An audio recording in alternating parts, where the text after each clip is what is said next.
ქველმოქმედება ხელოვნების მხარდასაჭრად პაატო გულიაშვილის კომედიის თეატრში საქველმოქმედო სპექტაკლი გაიმართა. ღონისძიებაში მონაწილეობა ცნობილმა მსახიობებმა მიიღეს. შემოსული თანხა კი სრულად აფხაზეთის ავტონომიური რესპუბლიკის პროფესიულ სახელმწიფო თეატრს და მოხუცთა თავშესაფრის ბენეფიციარებს მოხმარდება.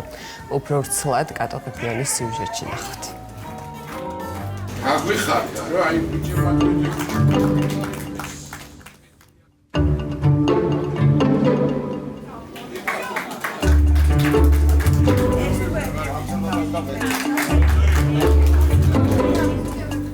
ჩვენი თეატრი 7 თებერვალიდან იწყებს არსებობის რაც აი ორი თვეა რაც ვარსებობთ და შესაბამისად თითქმის შეიძლება ითქვას 60% სულ გვაქვს ასე ვთქვათ საქველმოქმედო სპექტაკლები. დღესაც ეს ამბავია კონკრეტულად რაც შეეხება დღევანდელ მაყურებელს ხანდაზმულთა პანსიონატი ბასილიათას ადამიანები რომლებიც დიდი ხანი არ ყოფილან თეატრში და გამოთქვეს სურვილი და აი ეს არის მთავარი იდეა რომ ადამიანებს სიხარული მივანიჭოთ. იუმორი ხო პრინციპში ამას აკეთებს თავიდან ბოლომდე და თეატრის ფუნქცია მაინც მე მგონია რომ ხალხისთვის ბედნიერების მინიჭებაა და თუ ამაში 100 წლის მე რაღაცა წვლილი გვექნება შეტანილი ბედნიერები ვიქნებით.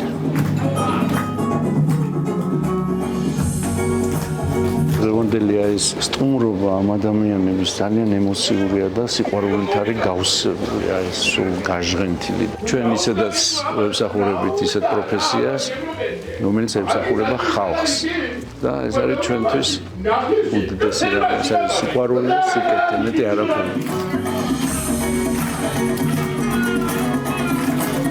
დღევანდელ სპექტაკლს რაც შეეხება საქველმოქმედო ხასიათის იყო, ვესაუბრეთ ჩვენს მაყურებელსაც და ძალიან ემოციურები, ძალიან ბედნიერები, გახარებულები იყვნენ და დღეს გვესწორეთ. მე მგონი ეს ადამიანების კმაყოფილები წავიდნენ და მადლობა ამისთვის. ყველას მსახიობებსაც, ორგანიზატორებსაც შეუწყო ხელი ამ ყველაფერს.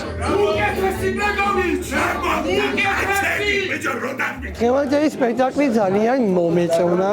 დიდად კმაყოფილი ვარ და დიდი მადლობა ყველას. მიყვარხარ.